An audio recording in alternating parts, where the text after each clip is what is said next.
Hello, and welcome to Week 5 of EE 423 Digital IC Design with Dr. Mark Narden. In this series of talks, we're going to be going into much more detail about CMOS processing technology. So we'll start out talking about the process technology in general, a little bit of history, how process technology starts. Then we'll be going through layout design rules, what they need, what they mean, what they're checking, just details of how they've changed over time. Then later talking about CMOS process enhancements, how the process technology has changed and things that have been added as time has gone on. Then talking about manufacturing issues and yield issues. And then we'll be talking about some pitfalls that designers can run into related to process, and then just finish up with a little bit of historical perspective on how process has changed over the years. So first, let's just answer the question you might have is, why do I care about process technology? I'm a circuit design engineer, and so I don't really need to know about the fab side of things and process. So to answer that question, first of all, understanding the process actually helps you understand the design rules, and you actually need to know the design rules even as a circuit designer. You need to know how the physical construction of your transistors and wires is done. And this knowledge of the process can help you create better designs in sizing your transistors, in figuring out how to construct your logic such that it can be done in the smallest amount of area with the fastest timing, lowest power, however you're trying to develop your circuits. Understanding the process can help you optimize it. It can also help you debug chip failures after you get your designs and your chips back, and improve your yield, which helps you make money. And even though you might be really interested in circuit design right now, it turns out you potentially in the future might wind up working in a fab. I know when I was going through, I was and still am a circuit designer, but while I was doing my PhD thesis, I actually wound up going into a clean room and designing my own chips, building them from scratch. And so I wound up learning enough about the fab process technology that once I graduated, I actually had a choice. I probably could have gone into developing new fab process almost as much as I wound up instead going on the circuit side and designing IC chips. So you might find yourself in a similar situation where you get more experience on the process technology and find that you actually enjoy it and you want to do that, and maybe go on to design new transistor types in a new process rather than just working on how to use the transistors to create circuits. And then finally, knowledge of the fab process could actually help you influence the process. So how a new process technology is developed and tuned, there are, obviously engineers who are working on the fab side of things in order to figure out what materials and what rules do they want to come up with for the next fab process. And you might be able to work, knowing the circuit side, work with the fab people to help them develop the process such that the circuits work better. Because on their own, each individual side can kind of get siloed sometimes. So you might be a person who could work between the circuit and fab side to help both sides get a win-win situation with a new process technology. And so the circuit designers can provide feedback to the fabs on how to develop their transistors for the things that you care about most. They don't necessarily know what you actually care about the most, and they might accidentally make some sort of process trade-off that destroys some quality of the transistor that you actually don't want destroyed. So so this can help you interact with circuit and process technology. Very important.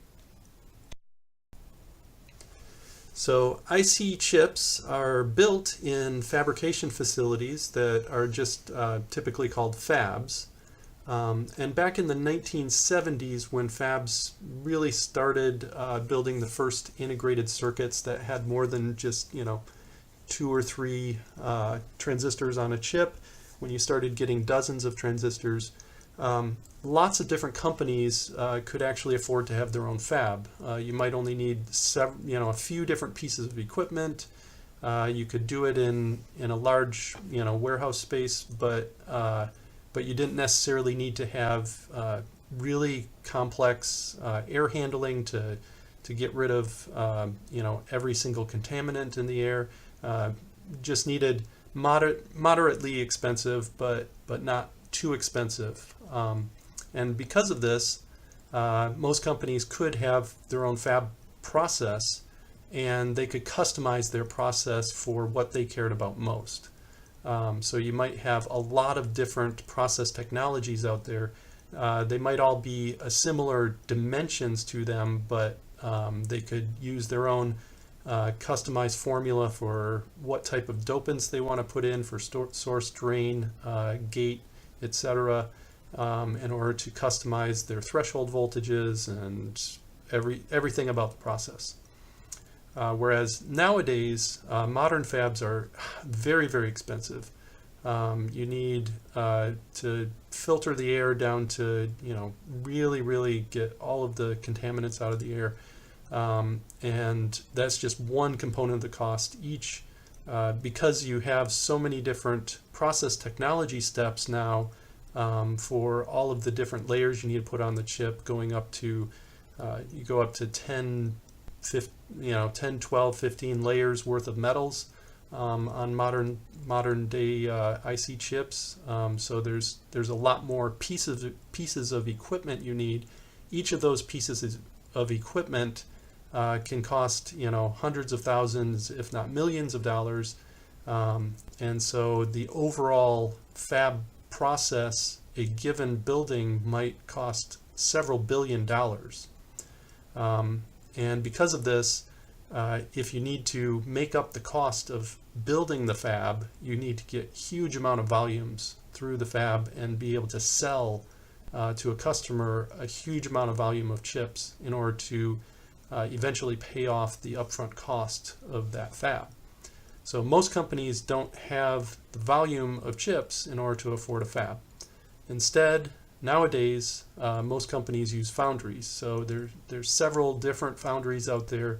Probably about the 4 biggest, most well-known is Taiwan Semiconductor, TSMC, IBM, Global Foundries, and Intel all supply some amount of foundry business to other companies. But since there's now a lot fewer fabs out there, there's also less ability to customize a fab process to a specific product line. So previously, each company could say, what I care about most is power, or I care about speed, and I don't really care about power, or I care about like analog circuits. And nowadays, you pretty much most companies have to, they can talk to a foundry about what they care about, but they have much less ability to customize a specific process for their particular product line. But overall, over the last 30, 40 years, the overall cost of transistors has dropped immensely due to the fact of the amount of volume going through and device dimensions going down allows a lot more, the cost per transistor has reduced dramatically over the decades.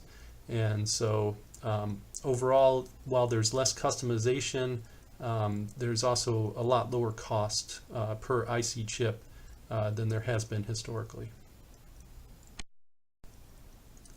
So starting at the beginning, the first thing we need in order to manufacture an IC chip is the main material that's being used in today's IC chips is silicon. And so the first thing we need is we need a wafer of silicon to be able to produce our IC chips on. So I'll just talk here briefly about how we get silicon wafers to begin with.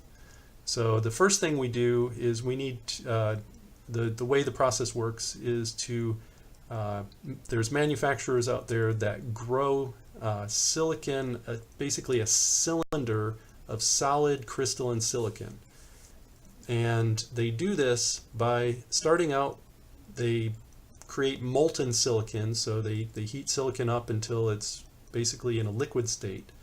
And they put in a desired concentration of either N-type or P-type impurities, so that you'll have either a P-type wafer or an N-type wafer, depending on what process technology a given company wants to use. And since silicon, like I said, it's a crystalline silicon structure, the crystal structure, there's multiple different orientations. Depending on how you slice through the crystal, you'll get a different look at your surface. And typically, there's 3 different what we call Miller indices for how the crystal behaves or how the crystal surface will look, depending on how you slice through the silicon.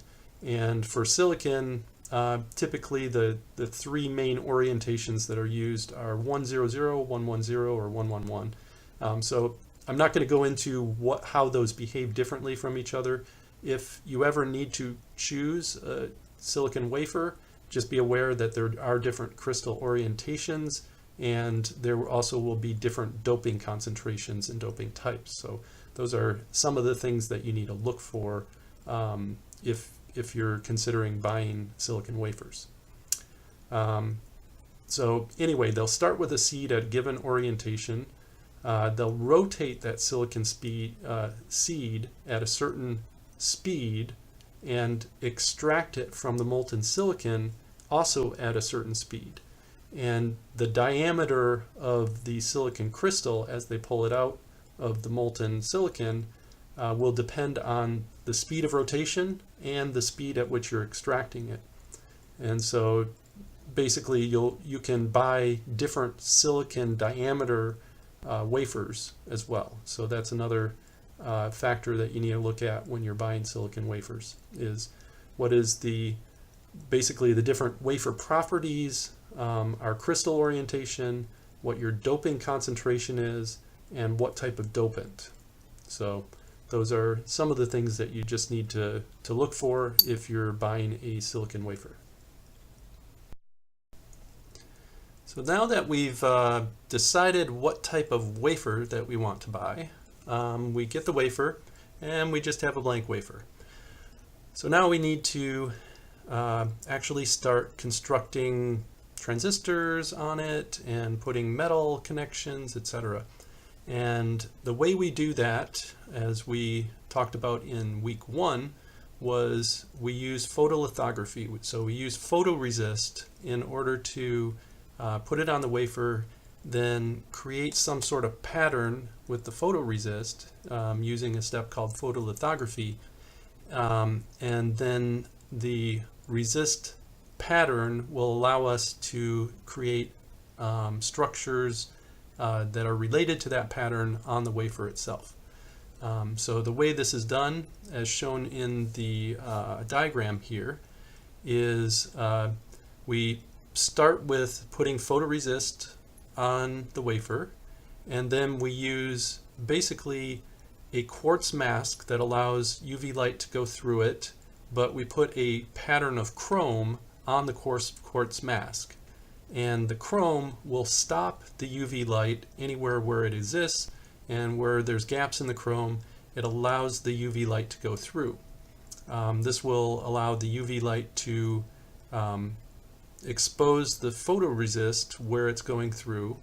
And in this particular figure, it's showing negative photoresist. So negative resist will harden when UV light hits it. And so any resist that is not exposed, so unexposed resist, is not hardened, and so it will be removed by a developer solution. Like I said, this is showing negative resist. There's also what's called positive resist, where positive resist is initially hard before we expose it, and it gets softened when we expose it to light. And then the exposed resist, if it's positive resist, will be removed by developer solution. So depending on what pattern you've put on the quartz mask and what pattern you want to stay on the wafer, you'll either use a negative resist or a positive resist. And those are usually a step-by-step, depending on which layer you're patterning, and there's various different reasons for using either negative or positive resist that I'm not going to go through on this particular slide. So in order to do photolithography, as I said in the previous slide, we need photomasks. Now there's a few different ways that you can create masks. In older technology, your photomask might have been the size of the wafer. Early wafers typically were only as large as 1 or 2 inches in diameter, and so you might have your chip is the size of the wafer, and you just make one photomask that's the size of your chip and expose it on the wafer. And so that typically was done on older technology. Even for slightly larger wafers, when I was going through for my thesis, we had 3 and 4 inch wafers, and we would get a photomask that was the size of a 4 inch wafer or a 3 inch wafer. And it might have multiple die on that mask, but you had that one mask, and you basically used one mask, one exposure in order to expose your entire wafer at one time. But typically nowadays they'll create what are called reticles, and so you have a smaller reticle that might be the size of a single chip, or might be like, let's say, a 2x2, 4 chips in a reticle. That then whatever size that is, if it's 1/10 the size of your wafer, or 1/16, maybe it's 4x4, a reticle that's sized such that you need to expose it 16 times, a 4x4 grid, and it gets stepped across the wafer, and you'll basically expose 16 different times if you had a 4x4 grid, and you just have something that either moves the wafer underneath the reticle or moves the reticle over the wafer and exposes each quadrant or each section as it's lined up correctly. In either case, whether you're using a single photomask or using a reticle that's stepped across the wafer, the feature size and quality is affected by several different things. So the wavelength of your light, the distance between the mask and the wafer, the photoresist thickness. Thicker your resist is, the more you'll get some amount of diffusion out from the edges of the pattern that you're trying to get, and so you can get some quality reduction with thicker resist. And then of course the quality of the mask itself and the quality of the optics. In both cases, the higher quality is going to cost more, but will give you better quality of the pattern that you're trying to make. Now, the main figure of merit for most process generations is what we consider to be the minimum feature size that you can have on that process generation. And usually that's the minimum gate length. But what really matters is not just the gate length, it's the distance from a given gate to the next neighboring gate, which would be the minimum poly width plus the minimum space between that particular poly one gate to the next gate. And typically the minimum width plus space from one poly gate to the next poly gate tends to be the minimum feature size that winds up being quoted when we're talking process generation. So we're going to define that as the value called 2 times b. So 2b depends on multiple different things. So one of the main things it depends on is our lens resolution, and our lens resolution depends on a couple different things, one of which is the wavelength of the light that you're using, so lambda, and the lens aperture, which is the numerical aperture of the lens, which is NA. And these are related by the formula 2 times b equals K1 times lambda over NA. So you can see that our minimum feature size is dependent on this constant K1 times and directly proportional to lambda. So we want K1 and lambda to be as small as possible, and indirect or inversely proportional to numerical aperture, which is on the denominator. So we want NA to be as high as possible. Now I'm not going to go through a lot of equations based on this. Mostly I'm just trying to tell you the different things that are part of getting the minimum feature size lower and lower, so that you're aware of what goes into reducing feature size and why it might be so costly and so difficult to do. So the value of K1 depends on a few different things. One is the coherence of light, which is basically the source of light. So you need a light source to begin with, and then you need the optics for that light to go through. And the coherence of your light from your light source, the more coherent you can get it, causes a lower value of K1, but obviously it's more expensive to get a light source that has more coherence of the light. So you have an expense there. You can reduce K1 by using anti-reflective coatings, both on your masks potentially and on your surface over your photoresist. But of course, adding those has additional cost. Your photoresist parameters, so depending on how thick your resist is, how the resist varies between the hard parts of the resist versus the softened resist, can allow you to have a better K1 versus a not as good K1. The lower the K1 you want, the more the photoresist might cost as well. And then other resolution enhancement techniques, but every technique that you use adds a little bit more cost to your process time and cost. And then basically the values that the range of values that you can expect to see for that K1 value, typically, like I said, you want that to be as low as possible. Right now, a value of 0.8 is considered pretty easy.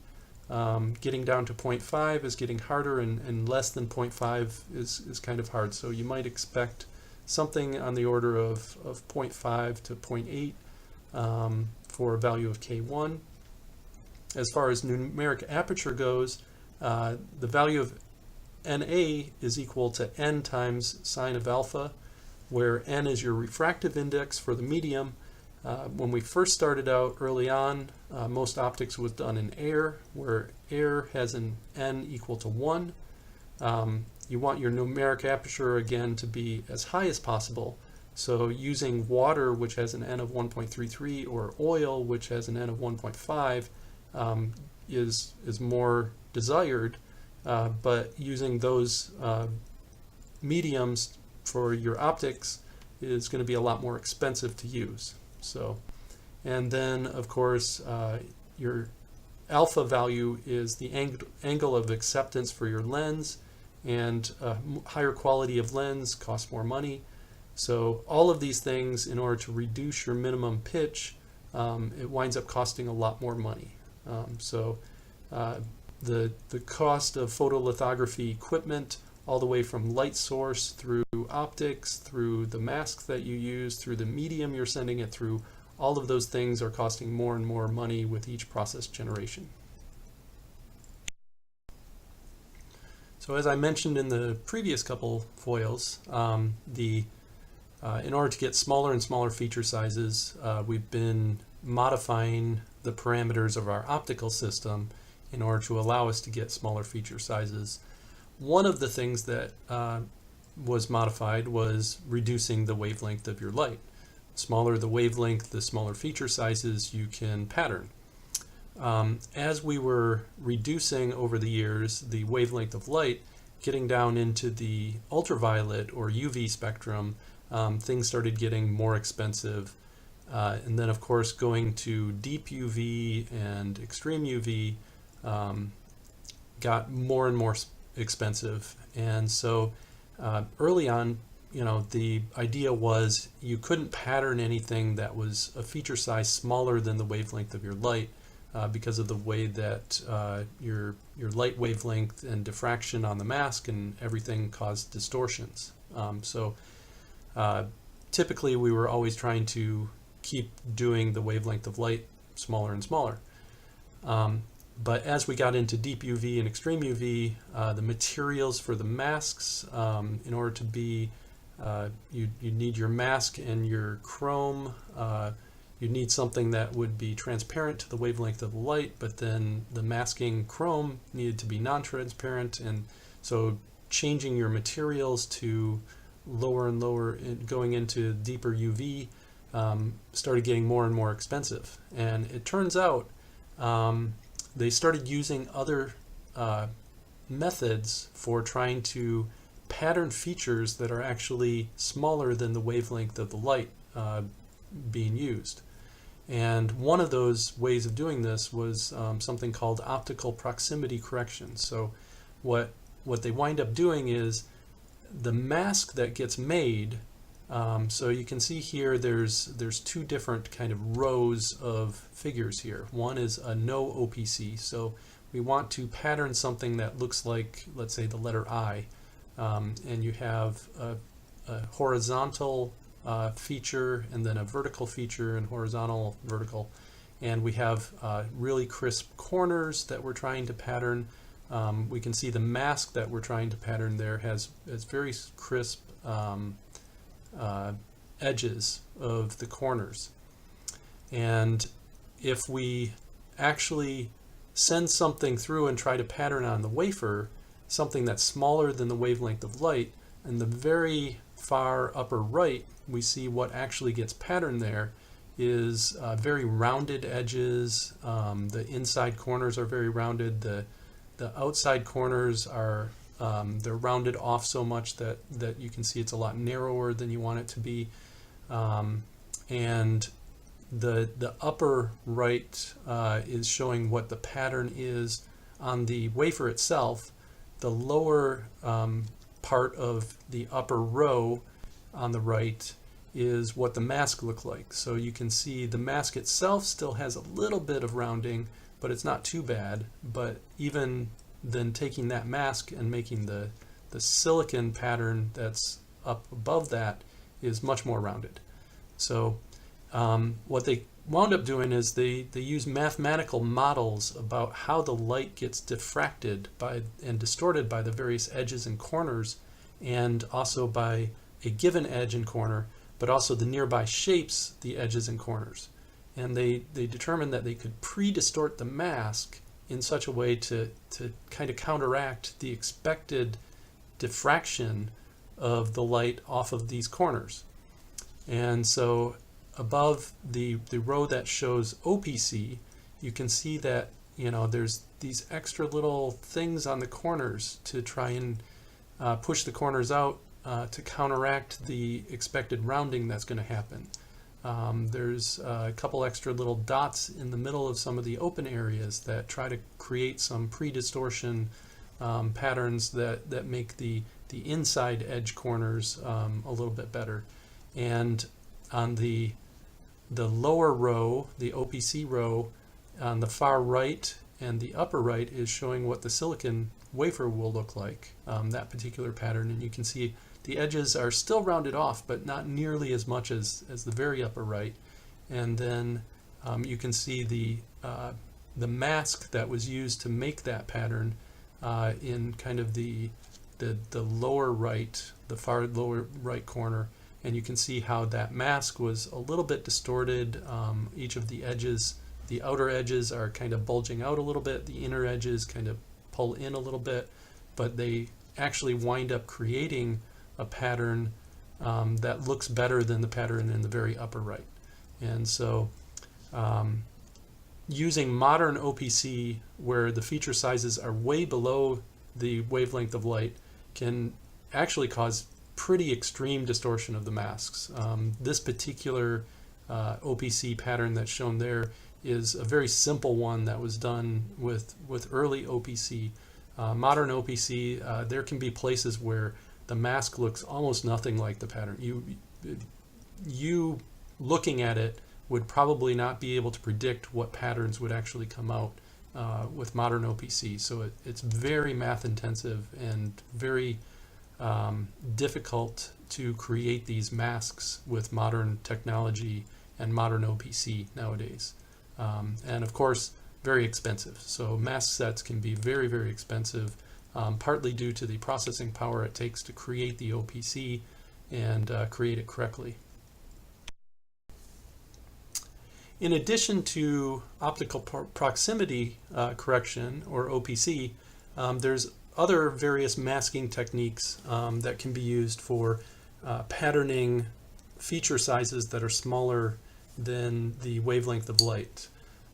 So one of those techniques is called using phase shift mask, and this is where the actual thickness of the mask itself is varied along with patterning. You have a chrome pattern on the mask in order to block the light.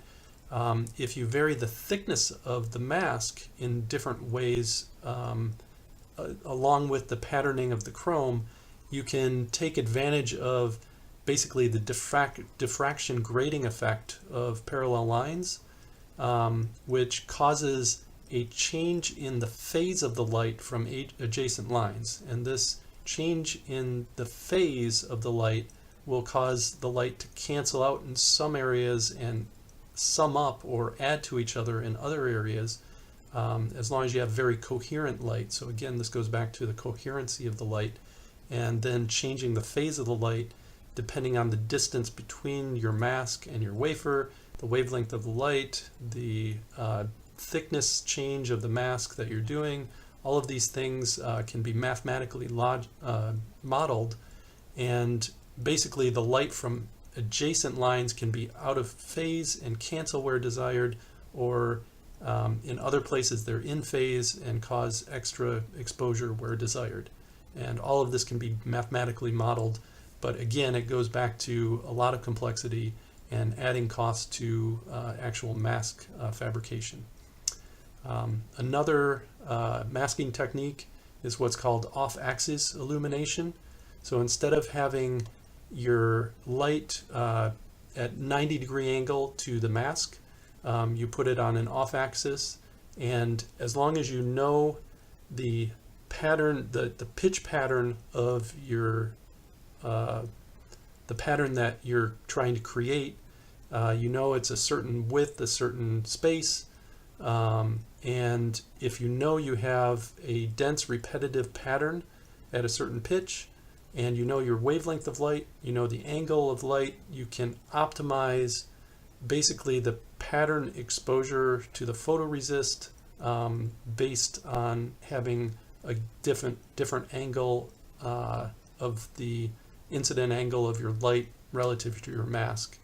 And so again, this goes into very complex calculations to get it just right, but it can improve your feature size and patterning. And then one other technique that's used is double patterning. And so you can have two exposure steps using two different masks, but on the same photoresist layer. So you have one photo mask that might produce a certain type of pattern, and then a different photo mask that's going to produce light exposure with a different pattern, and the way that those add up on each other will give you, if you do it just right and have all of the calculations just right, can give you better resolution than you'll get with a single patterning step.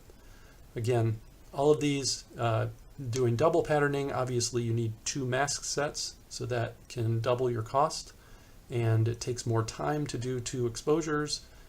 So again, all of these techniques are in use today, and all of them increase the cost on creating masks, and can also increase the cost on based on the amount of time it takes to do the processing steps in order to get the smallest feature sizes that we have in our fabs today.